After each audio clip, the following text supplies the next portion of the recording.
What's up, everybody? Episode 279 of Top Rope Nation. And if you're watching the video stream, you just saw a different intro. I figured it's a new year, Justin joined. I might as I well put liked it. together a new intro. You like it?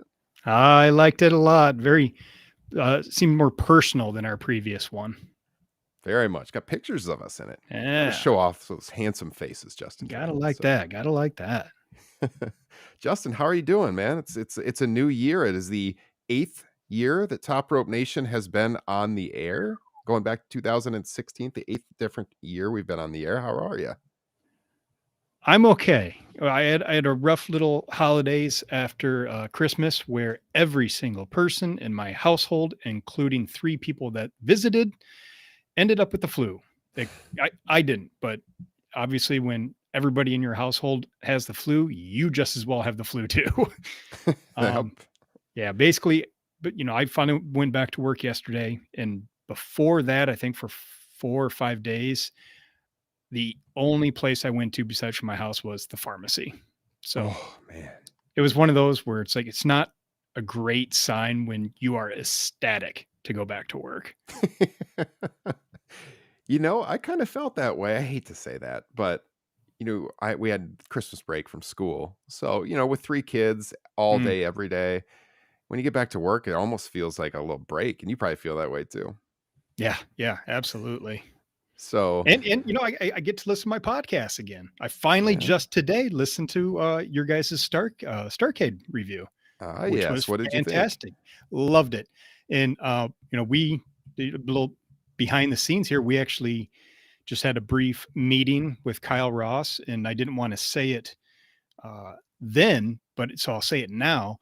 My exposure to Dinosaur Jr. is next to nothing. So I don't know. I got to dig into that catalog because Same. I liked the song that was played at the end. That was good stuff.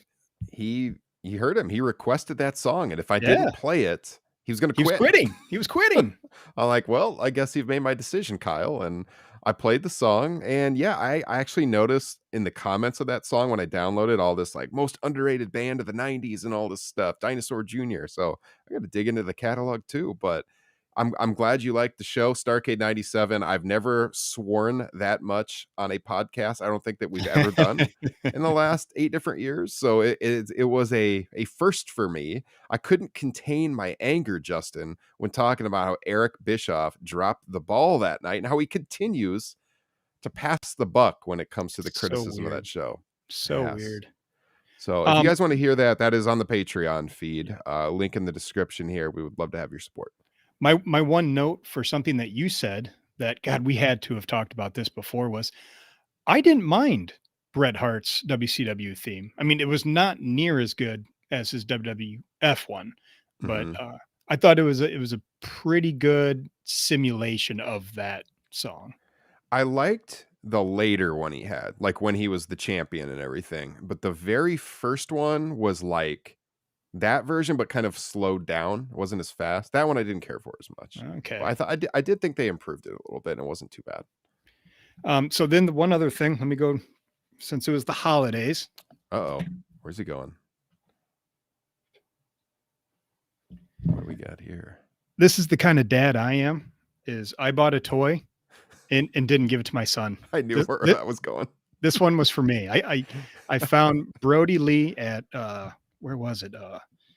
Video game store. I can't remember. GameStop? Yes, That's where you're always GameStop. finding them. Yeah. Yeah, they've got good stuff there. So I saw it and I debated. In fact, I texted you like I don't know if I can give this one to my kid because I see the way he plays with his toys. I got So, that one in my cabinet behind me, so that's why I said to you, now you got to keep that for the yeah, setup. yep. So that one's Definitely. staying up on a shelf until the day that he can grab it himself. Very nice. Love it. Love it.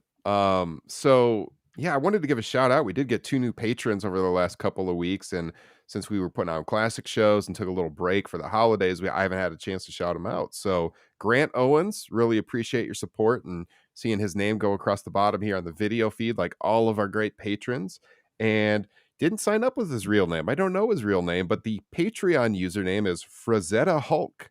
And Frazetta Hulk, we very much appreciate your support and joining the Top Rope Nation Patreon feed. So yeah, like I said, you're getting bonus content over there. We just released Starcade 97. I think there's like 95 bonus shows in our Patreon archives now. Number one way to support Top Rope Nation. And of course, if you're listening on any YouTube feed, make sure to hit subscribe.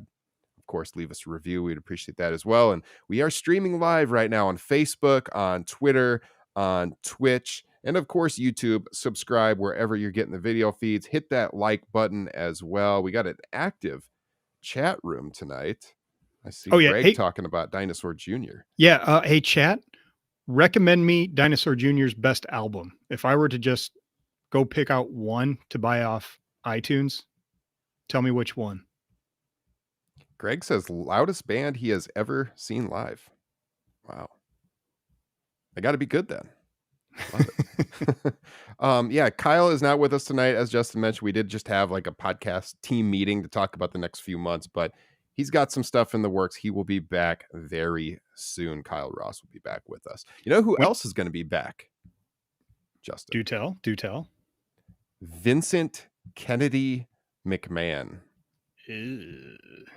The breaking news today. We Ew. we did the live show. I did a solo pod July when he stepped down, and we've been hearing the rumblings over the last few weeks, and it is now official. The Wall Street Journal broke the news, dropped the bomb this afternoon.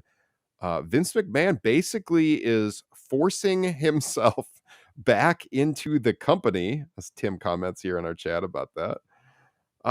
Justin, your initial thoughts to Vince McMahon and his pending return? I think it's gross.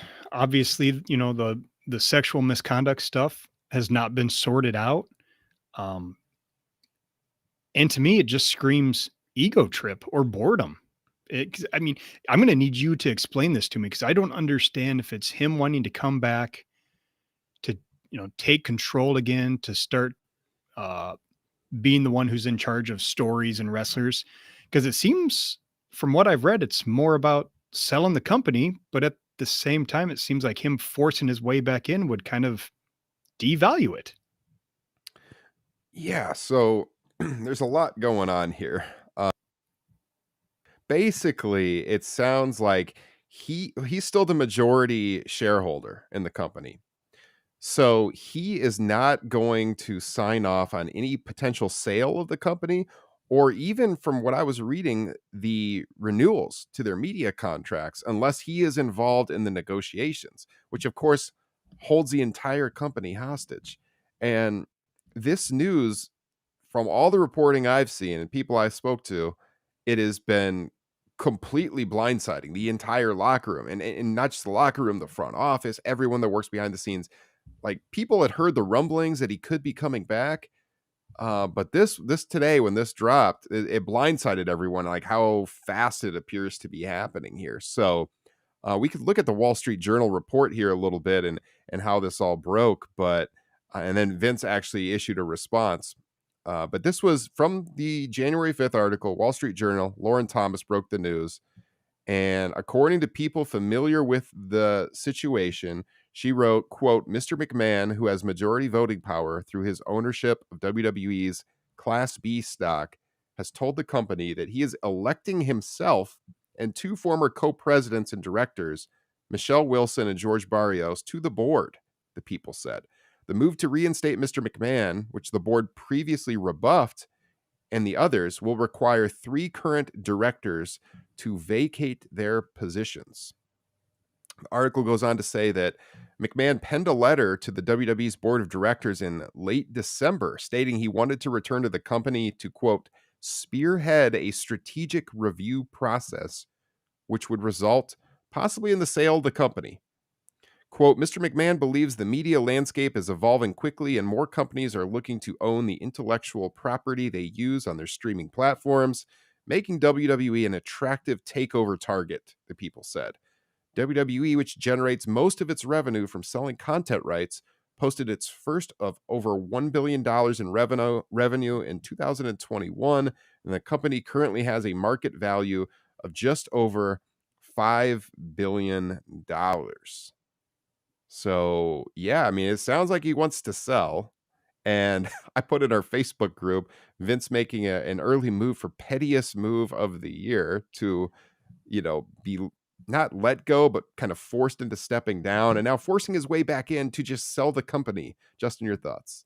I mean, does he just want the money or probably just needs the control? Like, why do you think he feels the need to be involved in this just to make sure it is sold right now?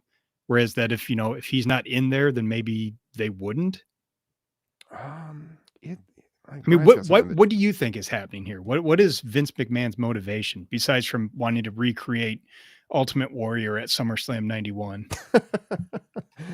I mean, it seems I mean, to me, like, on the surface, when I first heard about it, he's a guy that always wants to work and he just wants to be involved. I think Yeah. he just misses being involved, right away.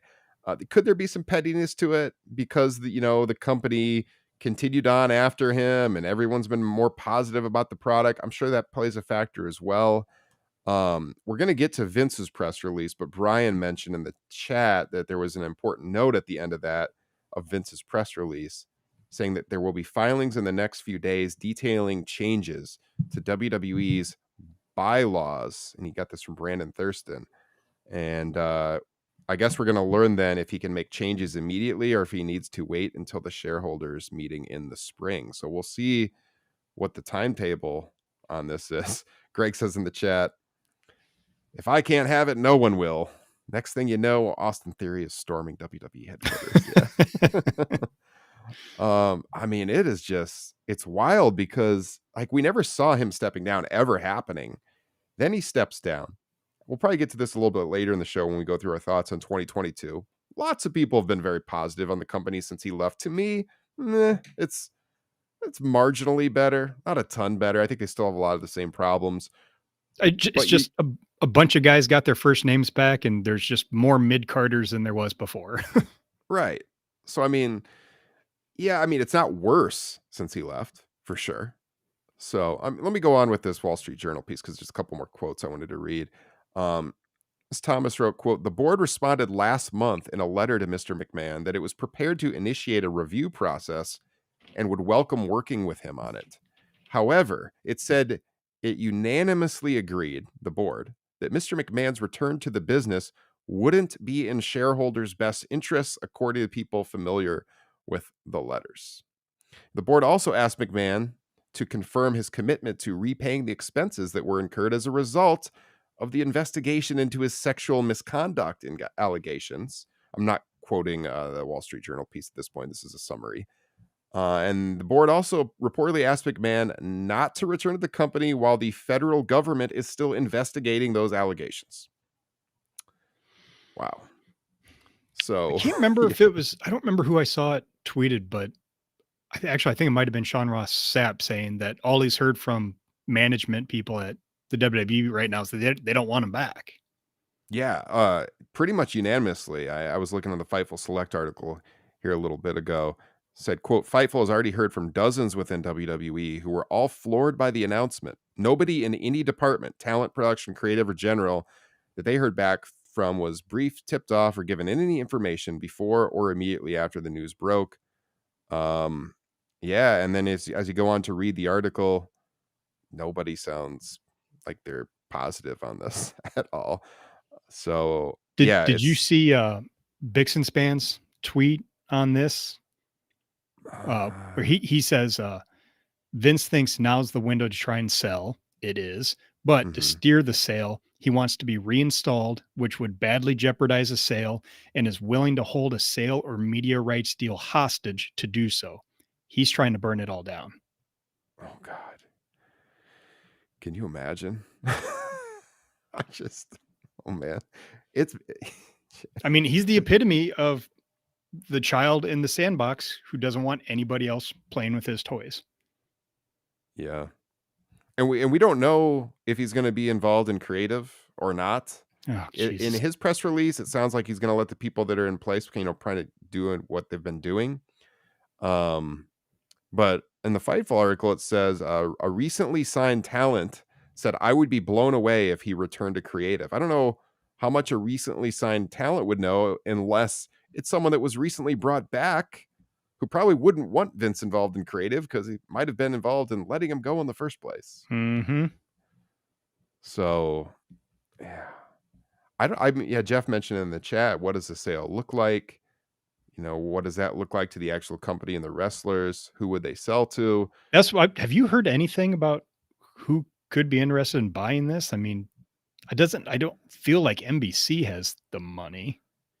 I heard NBC Universal rumored at one point. There was at one point people were talking about Disney even. So I mean, God, who knows? It's hard to say. I mean, I would imagine after someone bought it, they're pretty much buying it for the intellectual property, the archives, yeah, the consistent viewership that you're getting out of this company that's been around for decades. But I would think that they wouldn't want to mess around too much with the day-to-day operations because they just wouldn't know too much about it. But Is it Ted Turner depends on the still around? company. Yeah, I mean, it depends on the company, of course. So we shall see. Shall see. Comcast. I mean, it's yeah, we got a lot of names coming out here in the chat. Disney mentioned again. I don't know. This just broke hours ago, so it's all speculative at this point. But yeah, I mean, universally negative response backstage. Everybody floored by the news. Lots of them found out online, and they thought that that was pretty scary. A lot of people saying that they don't believe a word that Vince says on how he's going to operate if he gets back. Everyone has a lot of respect for Triple H and Stephanie, and who knows what kind of changes could be coming That their way. that's all I hope is that if he does come back, he takes away everybody's first names, including Hunter's, and demands that everybody refers to him as Double H now. Yes. This is what McMahon wrote in his press release. Quote, WWE is entering a critical juncture in its history with the upcoming media rights negotiations coinciding with increased industry-wide demand for quality content and live events, and with more companies seeking to own the intellectual property on their platforms.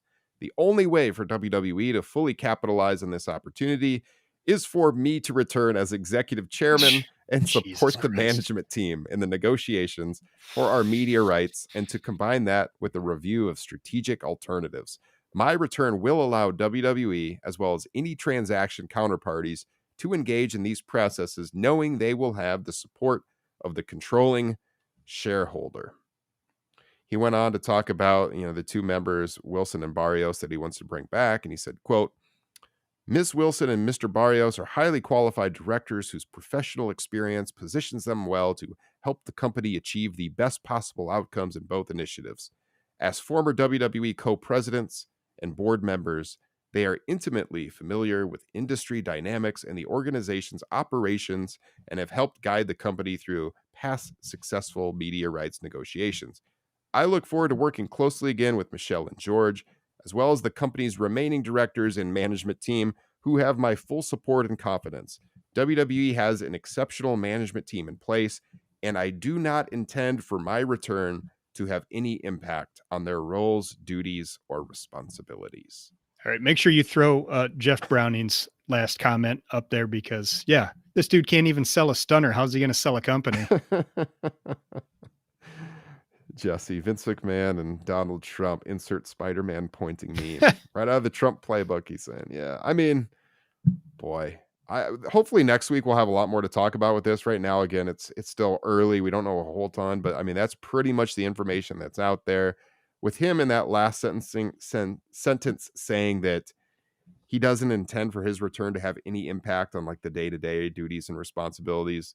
Nobody's buying that backstage at Mm-hmm. WWE right now. As we know, Vince lies a lot. So that is the status, Justin. Any other thoughts? Uh, no, I mean, like the biggest story of 2022 was Vince stepping down. And I think our hope was that the WWE product would be better so that we could, talk about it in a more joyous way. That has not been the case. And if he comes back, I think it's just going to get worse. Agreed. I mean, it's gonna hurt morale in the company. I think it's gonna hurt WWE possibly recruiting talents from AEW. There had been this discussion lately that they might be able to pick off some AEW top level stars beyond Cody Rhodes, of course, which they already did.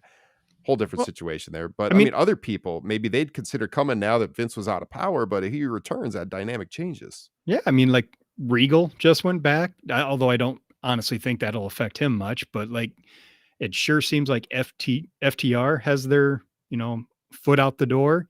And if Vince is in charge, he's going to be like, why are we bringing the midgets back? It's true. Not a big fan of the tag teams either. I mean, who are they going to work against if they do go back? They're not going to have Uh, that focus that he thinks under Hunter that they would have. So we'll have to see. This is definitely going to be a talking point. It's Mania season now, too. So no shortage of things to talk about as we move our way up to the Royal Rumble and the road to WrestleMania. And we're going to get into in a little bit here, maybe some thoughts that we would have on 2023. But before we do, Justin, I was recently last week over on the F4W channel on YouTube on Fight Game Media with our guy Garrett Gonzalez, and it was a year-end awards show. And so I had to go through and talk about my wrestler of the year, my match of the year, event of the year, favorite weekly television show, and a few other questions. And I thought, I know some of our listeners and some of the people in the Facebook group listened to that show or watched that show when I was on there, but not everyone did. So I want to get my picks out there because we usually do this every year at the pod. But I also want to hear your picks, Justin. And this could be a good discussion. We're just going to kind of run through the list, and I want your thoughts on who would win that award for you and why you picked them. All okay. right. And so I think number one, let's just start out with wrestler of the year for 2022. And if you're in the chat, let us know your thoughts as well. But I'll let you go first, Justin. Who was your wrestler of the year for 2022? I mean, this is the epitome of like your own preference as far as wrestling goes and what you kind of hold up in high esteem. There's a world that Punk should have easily been wrestler of the year, but then that dude took an absolute shit all over AEW. MJF would be a big candidate, but he was gone all summer. He's wrestled what once, in the past 6 months. Um, there's arguments that could be made for some WWE guys like Roman, who's, tippy top, probably never been better as a performer, or I should say as a character. Mm-hmm. But for me personally, I'm going to go with one individual, but I don't know if if I have ever experienced a better year as a fan of tag team wrestling. I thought Mm, this was just an incredible year for tag team wrestling, including, six mans, because, with the introduction of the six man or the new titles. trios. And yes, Yeah. thank you. Yep. Trios and AEW. Um, I'm going with Dax Harwood as my wrestler of the year Nice. because Okay. not only with the incredible tag match had holding all the titles, but also that dude put on some stellar singles matches. I mean, Mm-hmm. he had humpy matches with Osprey, Punk, and Danielson that we all, including his own partner Cash earlier in the year. Like he was doing it all, and he was one of the few guys that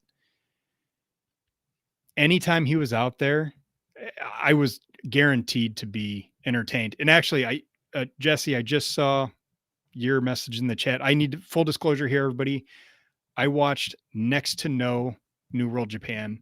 I experienced the wrestling without crowds, and I couldn't go back to any more of that, especially the complete silence ones. So, I mean, the real answer, if you just care about in ring wrestling, would probably be Osprey. I just didn't see much of him. But I love the stuff that he did in AEW. But me personally, Dax is the man. I like that pick. That was not one I heard on Fight Game, but I really enjoyed watching him this year too. And he showed that he could go as a singles competitor for Yeah. sure. I mean, it was Yeah. kind of a breakthrough year for him in that way. I mean, we've always seen him as a great tag team wrestler, but for people who didn't know what he could do as a singles, we saw that shine through brightly. So I think that's a great point because I mean he's obviously also involved in a match of the year candidate or candidates that we can talk about here in a minute. But yeah, great pick. My pick on Fight Game was John Moxley. I see some people here in the Oh, chat. yes. Very There's some nice. people. There's some people here in the chat who I know watched that show when I was on there, so they've heard this before. But my reasoning that I went into was just that he had some great matches. Oh, I mean, two bangers, two humpers, Justin. Bryan Danielson. I mean, How many you humps go did you give it? infinite, infinite house, man. I'm still going. It was at Revolution, at Grand Slam. He worked Tanahashi at the New Japan show, at the United Center. I mean, this guy, not just beyond his ring work, though, to me, it was the stability he brought the promotion as Yeah, well. Not just wrestler of the year, but also just MVP for AEW. I mean, yeah. they had to go back to this guy because everything around him was falling down, after the Punk injury. All right, Mox, take the ball and run with it again throughout the summer. And then after, what happened with Punk at All Out, and then it's all right, you got to take the ball again, and then you're going to be the guy, dropping the belt at Full Gear. He just brought so much stability at a time with this young company where everything could have fallen apart. They could have totally lost the locker room. And, Brian and Jericho were involved in that too. But Moxley was also carrying the ball on TV. So to me, like the company at times this year did step back a little bit for sure, but he also kept the ship steady. And so that's why he was my wrestler of the year. I God, I can't remember the entire line, but my favorite promo of the entire year was the Punk one where he said something to the effect of, weak mind, weak body, and it was weak something else referring to Punk. And ooh, boy, that one aged well. Mm-hmm. Absolutely. So good. I mean, those are good picks. I don't know. You have to check out the Facebook group if you want to hear Kyle's pick for wrestler of the year. I know he was kind of stressing about it. We did the show in kind of short notice. Kyle wants to think about these things, and I had already thought about it because I did that show last week. And then Justin, I gave you a little bit of a heads up, but also had a little time to think about it. I think he had some people in mind, anyways. So, uh, what about your match of the year, Justin Joy? Well, I was taking pictures of the chat to try and remember these Dinosaur Jr. albums that they're throwing out there. I was a little distracted. An Um, active chat room tonight. I'm loving it. Loving it, you so guys. Keep this coming. there are, a lot of great options, but unfortunately, with a lot of them, no matter how good they are, there's some sort of like snake bite that follows with it. Just something that kind of makes me go, like for instance, Danielson and Hangman early in the year. Mhm. Uh, I love that match, but then that also happened to be the high point of Hangman's title run. Like everything was kind of downhill after that, and it was just kind of a bummer. And then Cody and Seth Rollins, Hell in the Cell was phenomenal and probably would be my number two pick. But then Cody's gone, and that we have no follow up. And hey, depending on what that follow up is, if Cody comes back and the crowd goes nuts for him and he wins the title, uh, I might come back and change my answer because that match will have more meaning now.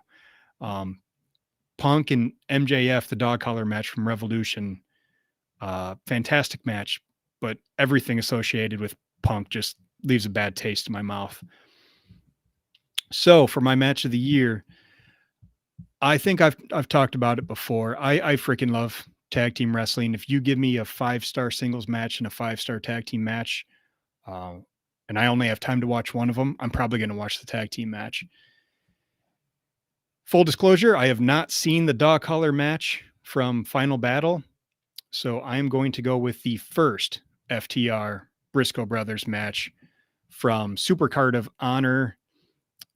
The build was simple, which, that's the other thing about these match of the years. You want to have a good build, you want to have good in-ring wrestling, and hopefully something coming out of it. In which this case, what came out of it was 2 more epic tag team matches, which you can't go wrong picking any of the 3. I go with this first one just because it just we hadn't seen it. It felt the freshest. and it really kicked off, like I said, this year of just phenomenal tag team wrestling. I love Swerve in Our Glory. I love the Acclaim. FTR, Young Bucks had a great match right after this one. Uh, Young Bucks and Lucha Bros and at the Forum was a phenomenal Mhm. match. So yeah, I'm going to go with that Super Card of Honor, FTR Briscoes. That was in my top 3. I mentioned that Nice. as a I like it. possibility. Very Yeah, I nice. mentioned that as a possibility on the Fight Game show, and I said my WWE match of the year was Cody and Seth at Hell in a Cell, for sure. I mean, nothing to me was as much of a roller coaster watching as that one. I mean, the injury obviously made the match. Um, but my match of the year was one that you mentioned, and it was the dog collar match between CM Punk and Mm, MJF. It was, to me, just, and you watched that show live here at my house. I yeah, remember we watched Revolution together, it's and incredible. it was such an awesome match. And there's just so much going on there. Yeah, what happened with Punk does taint it a little bit, but I did go back and rewatch it right before I did the show last week to confirm it was my match of the year, and I loved it so much. Again, watching it back, I think probably the third time this year. I think I watched it a second time shortly after. I mean, I loved the build. The promos to the build were incredible. So I'm just looking at it from a whole picture there. I liked the callbacks with Punk. Of course, the theme music coming out to AFI, but Yep. then See, I also, I had to dock it 2 stars because I didn't understand what that theme music was all about. and I'm also kidding, folks. the I'm kidding, folks. you need Twitter to explain it to you and then go off on you. Um, I mean, also the outfit he wore was a direct callback to the Raven match. I mean, not probably not the exact same outfit, I doubt, because it looked pretty new, but it was the same design. The jacket, the shorts, that was so cool. The match itself, the way it went off with, I mean, they had it mic'd so perfectly. The Mhm. way you could hear the chain clanging around in the ring. I mean, the thumbtack spots. I They did still that. I still randomly think about and cringe at that, tombstone on the apron where Yep, it that's looked what I was like just about to say. MJF's neck Yep, was oh boy. yep.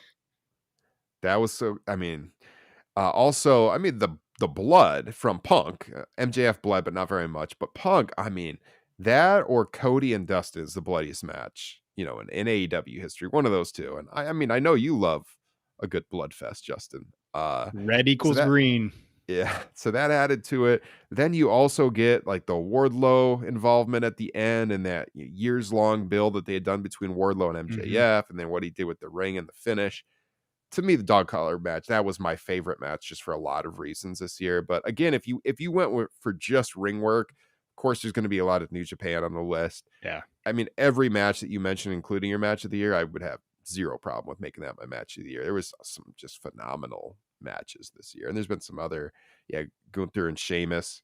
Um, Oh, we, it yeah, and shout out a match that we were there for live, Anarchy in the Arena yep. was some of the most fun I've ever had as a fan in the crowd watching that match, and I could barely even see what was going on. It I was know. incredible.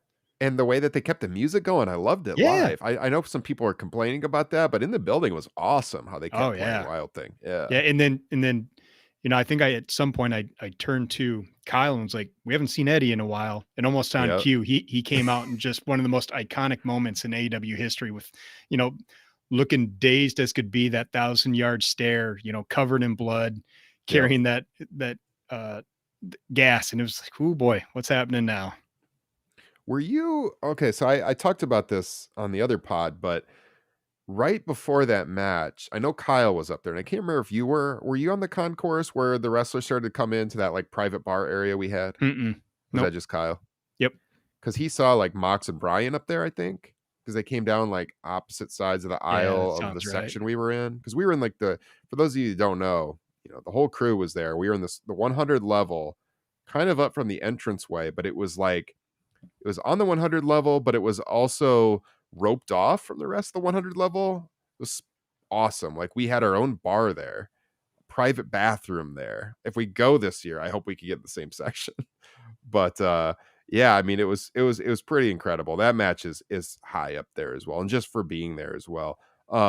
Yeah, Gunther and Sheamus. So Jesse's in the chat. Myself and Tim and Jesse went to All Out in Chicago. We watched that in the hotel room because I brought my Roku with me so that we could catch Clash at the Castle, and we watched that one together after everyone was raving about it there. So I mean, that was a great one as well. Lots of great choices. So yeah, match of the year. All right, FTR and the Briscoes, and then my pick, Punk and MJF. And the first, I should have said the first FTR and the Briscoes match, Mhm. and then my pick, Punk and MJF from Revolution. What was your favorite show of the year, as far as event, pay-per-view, or what have you? I've been racking my brain, and it's just one of those instances where what I wouldn't give to have a memory like you or Kyle, because my answer is probably just a Dynamite. It'd be one of the Dynamites.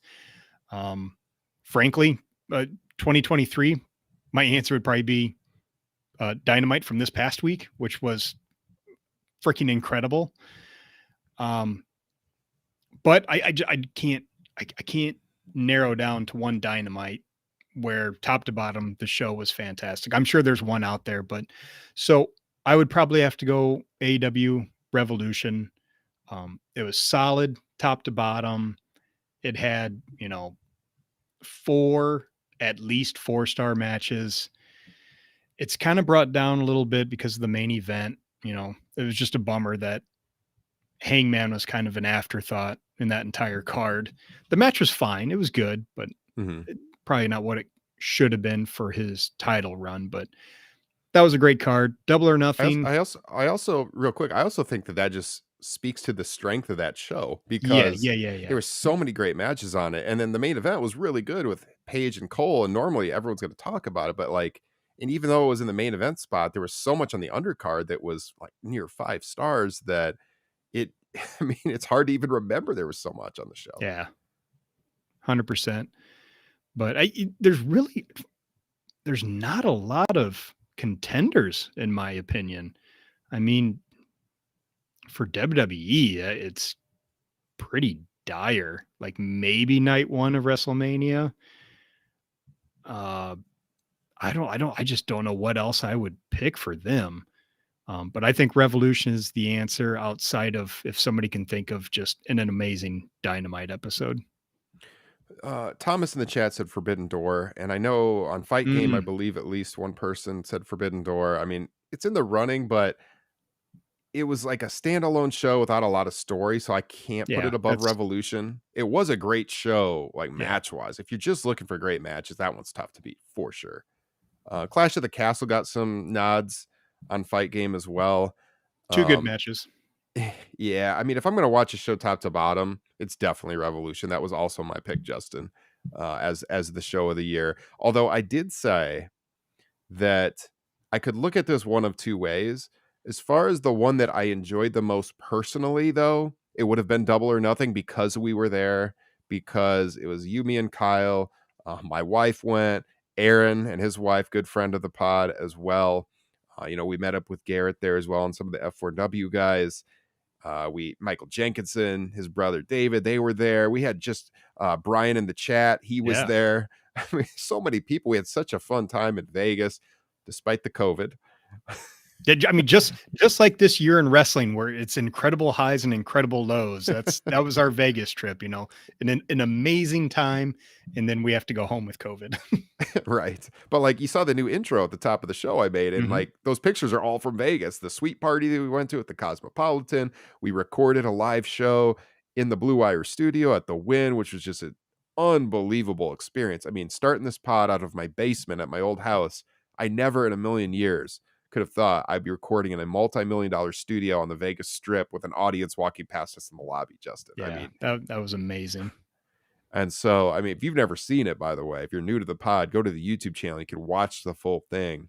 It was incredible. So, I mean, yeah, as a show, Revolution was better than Double or Nothing, but it was still a really good pay per view. And just like the weekend as a whole, that would be in my running. But if I'm Yeah, just picking an event, it's got to be Revolution for pretty much all the reasons you laid out. I mean, it's got my match of the year with Punk and MJF and the dog collar match. It's got a great Moxley Danielson match, which I dropped earlier when I was talking about Mox. That main event with Paige and Cole, of course, was really good. What else was on that That card? the triple threat tag Yeah, team match was yep. incredibly entertaining. Kingston and Jericho opened the show and had a Oh, really good oh, match. I mean, come and it's a shame we have not mentioned Eddie Kingston until now Yeah, for a possible wrestler of the year because his last 2 years have just been off the charts. yeah. I kind of regret. I probably could have swung it to have gone to that show, but I remember when it happened, and I was like, Orlando. If I'm not taking my kids to Disney, do I really want to go to Orlando? Like, how much wrestling has there been in Orlando over the last few years with the pandemic? And I just don't want to go to Orlando. But then afterwards, I was like, damn it, I should have gone. So yeah, I'll always kind of regret not going to it, but yeah, it was a great time. So all right, let's wrap with this. Your favorite weekly wrestling television show? AEW. I mean, I went through my first real spell of not watching wrestling this year, this fall into winter, mainly due to a new baby in the house, When you but weren't also when you weren't on the pod, took a little break. yeah, Yeah, so it makes yeah. sense. Uh, I watched next to no wrestling. It was because of the baby, but it was also because of like all the brawl out stuff. It just left a real negative taste in my mouth, and it's also hard when one of your co-hosts kind of hates the product, and Kyle Ross, and Yeah, even kind of just dislikes what AEW was doing. But I don't think it was ever near as bad as how he felt about it. agree. Uh, Even at its worst, it's above average this year. And, it goes to show they're off to an incredibly hot start this year and they finished strong. It just feels like they've got everything back on track. And they started the year incredibly strong with, you know, I think everybody had high hopes for Hangman as champion. And in hindsight, I think that reign will age well. The Punk MJF stuff was incredible, as you were talking about earlier. It made MJF, uh, Mhm. you know, but there's nothing even close that can touch AEW in my opinion. I still don't watch WWE on even a close to regular basis. Yeah. I mean, yeah, I had said that on Fight Game that if I'm gonna watch WWE, I'm only really considering watching SmackDown because it's Yeah. a shorter watch. But I don't watch it that much, even though people are more positive about it. Just I'm talking about SmackDown here because for years I covered that show live for CBS when I was writing for comic book and pop culture. It's like now I don't have to do it every Friday night, so it's like I don't feel really the push to watch it unless there's going to be something that's really good on it. I do watch it occasionally because it is more kid friendly, and like my oldest daughter's kind of Mm, getting into wrestling now, and mhm. sometimes she watches AEW with me, but like I've got to mute it sometimes, and it's like a little harder with small children. Yeah, I hear you. But so if WWE, I'm gonna watch, it's gonna be SmackDown. I won't touch Raw live. I'll catch the clips. I never watch NXT anymore because, well, you guys know NXT You is know, not very good right now. in WWE, it's one of those things where really the only time I watch something is if there's a match with a lot of buzz. Hmm. I'll go seek it out, or every once in a while I'll just turn it on because there's nothing else on. Yeah. But even when I turn it on, it's just it doesn't take more than 20 minutes before the cartoon generic entrances or the camera cuts or the commentary or just something turns me off from that show. And I just have to walk away from it. That's like, I haven't watched Wrestle Kingdom yet, but I did watch the entrances for Omega, Mercedes, and I think it must have been Osprey. And it just I'm watching, I'm thinking, God damn, this feels like a big deal. These feel like it makes it feel like it's got a big fight feel, is what it has. And I'm like, why doesn't WWE have this anymore? They have just as good of, stage presentations. And then I'm immediately like, oh yeah, they have those stupid cartoon things that CG, whatever. It's like, how much better would it be if Roman just walked out with his music and didn't have that giant, rah, Mm. cartoon guy? It's so hokey and it's fine. There's an audience for that.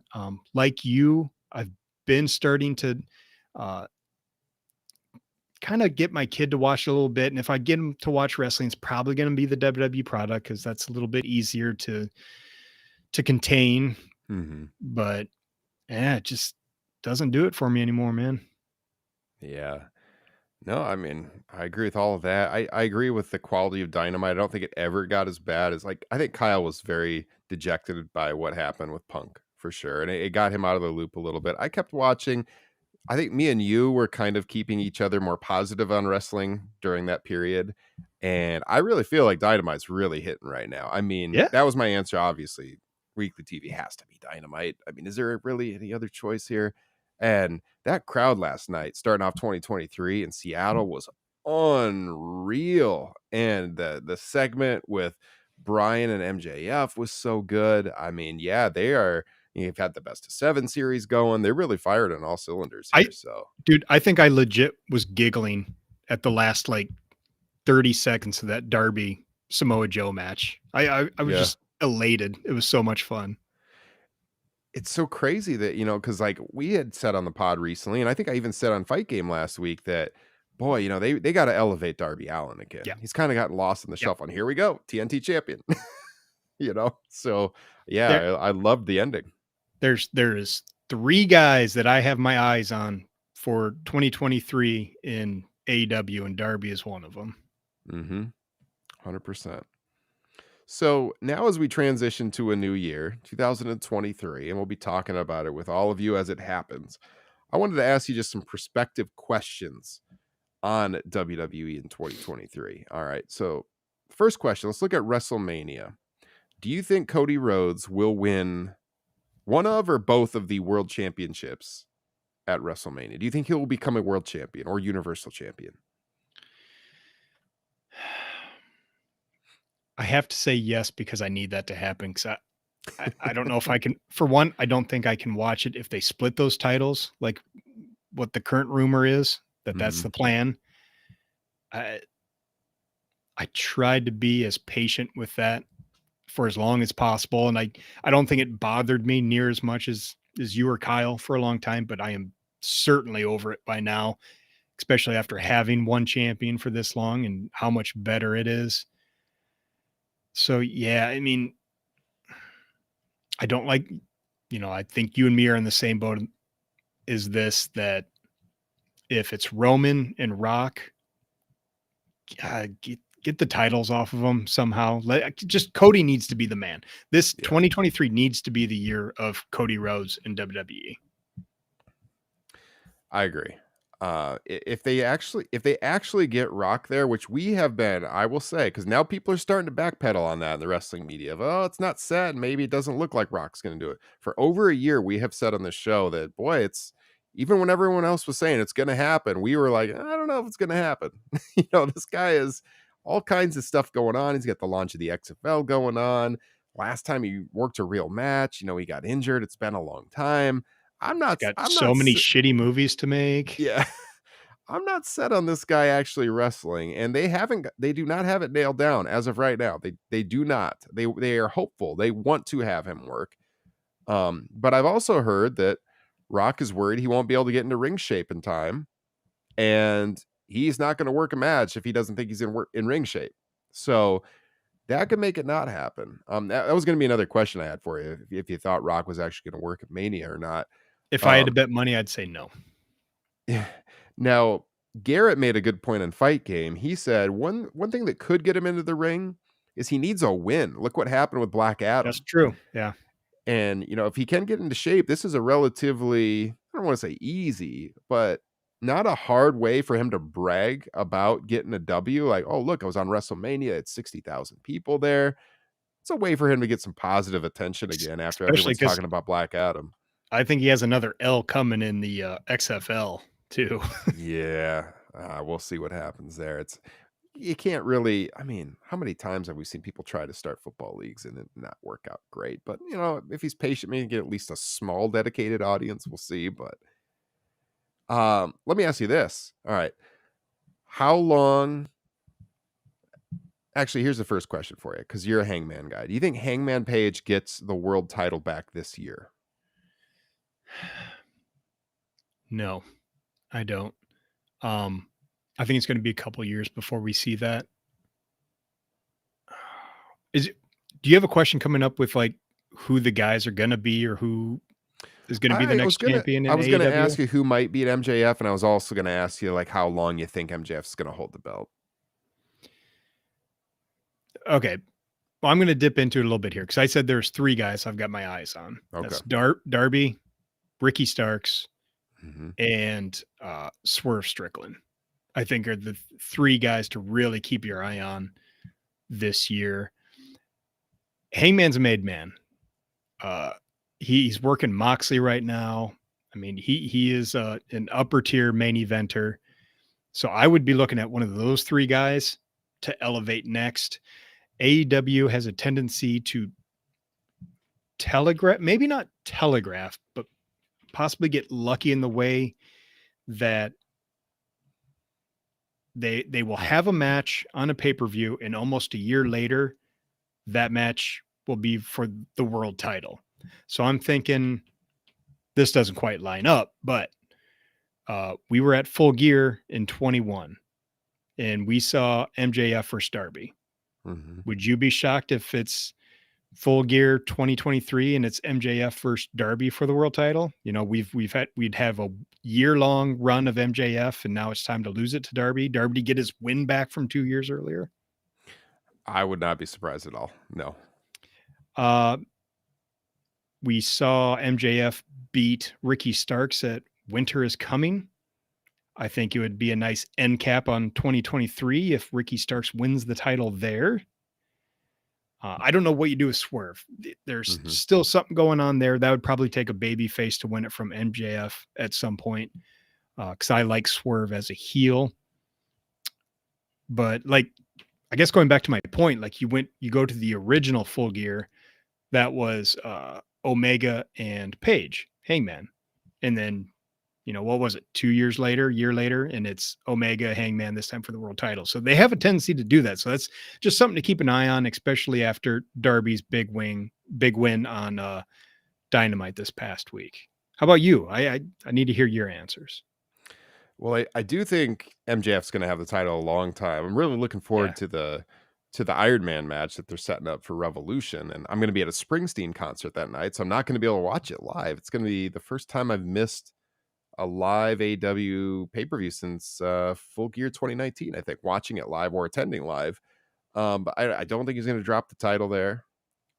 This isn't really the kind of company that likes to, unless they're forced, they don't really like to do hot shot titles and then move it right back to MJF or something, to a feel good story for Brian. Hmm. I don't see them doing that.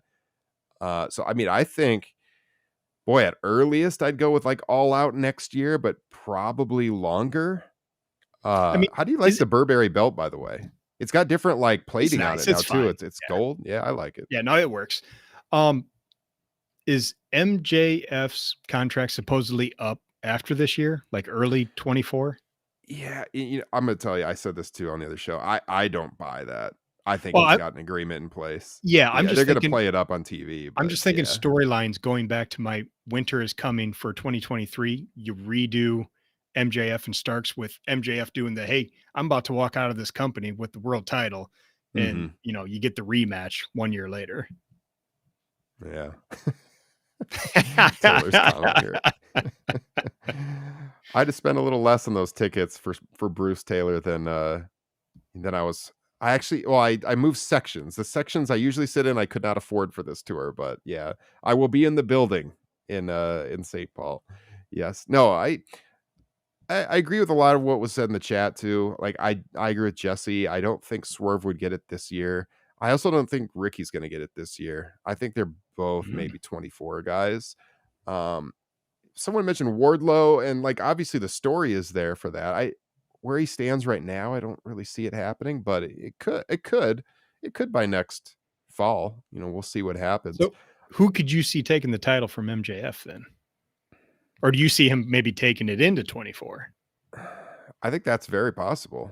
Mhm. Um, right now on the babyface side, I mean, people are eventually people are going to be pining for Kenny to get it back. And Kenny can go either way, heel or face. People are always going to cheer Kenny though. Um, People, I mean, they could do Hangman by the end of the year. I mean, he's got stuff going on right now, but people are always gonna love Hangman. I could see that. I like all those up and coming stars. I just don't think, like, again, you mentioned the heel dynamic with Swerve. Um, I don't see Starks being the guy right now. I just don't. I think he's on the ascent. A lot can happen by next fall. I think he's probably like a 24 guy though. He I does I feel like he it's need he needs more juice and he needs a new finisher. I hate him using the spear. yeah. It would be interesting, if they did go to like another up and coming guy, like for two champions in a row and not back to one of the more established stars. Like because we've Mhm. mostly had, I mean, Hangman was the real new face, but we've mostly had established people as world champion in this company. And so I guess that's the dynamic I'm fighting with in my head is, do they go back to someone who's been established for a long time, like a Kenny Omega, or someone they established previously in Hangman, who a lot of people felt didn't get the run that he should have?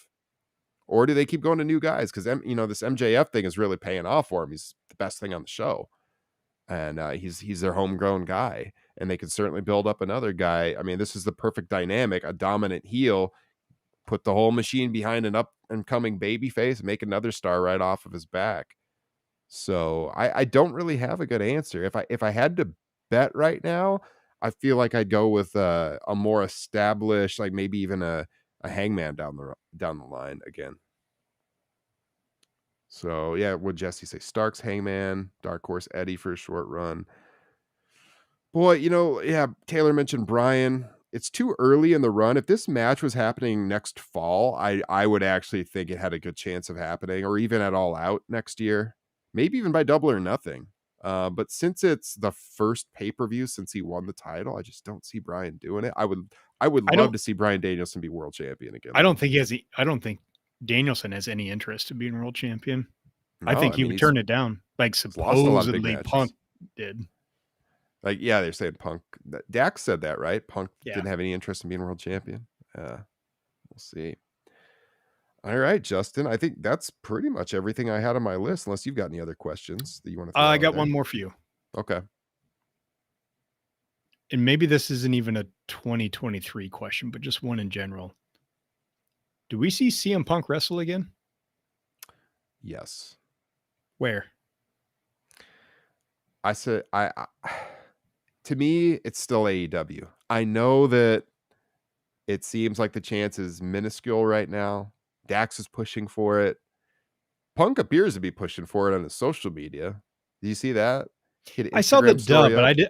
Yeah, I saw him respond to duh with something, but I couldn't Yeah. tell if that was like a duh, I'm never going back. There's lawsuits involved, or a duh, like, yeah, I love wrestling. Well, he also had on his Instagram stories the other day touting the fact that he was like one of the top merch sellers and he was Yep, I selling the saw most that. figures and stuff. And the YouTube clips. I don't Yep, know if you saw yep, that one. yep, I saw that one.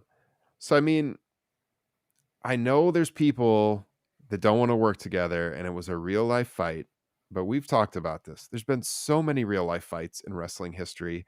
Yes, he said a bunch of terrible shit. Lots of people said terrible shit. It was on YouTube, it wasn't on their TV show, like, going off script. It was still bad, don't get me wrong. I just don't like, if you look at how much money could be made off of this, upset in the locker room, okay, that's definitely a factor. Unless they can get Punk in there to make amends with everybody. But man, it would be such a travesty if they never make any money off of this situation, because it is just screaming to do a match and draw a big buy rate. I mean, don't you agree? Oh, absolutely. So What would you what pick what WWE or AEW if he wrestles again? Or do you think he's going to wrestle this year? I think him going to WWE would be one of the most cringe things ever with everything Yes. he's said about them in the past. Um, Plus, with Vince coming back, it seems less likely now. yeah, yeah, exactly. I'm not as quite as hopeful as you. You know, it would be nice if they just put business first, put the fans first, and went out there. Mhm. Um, so yeah, what's the match? Is the match Punk and FTR versus the Elite, and then Yeah. to get to a Punk and Omega? I think so. I mean, that was supposedly what they were planning.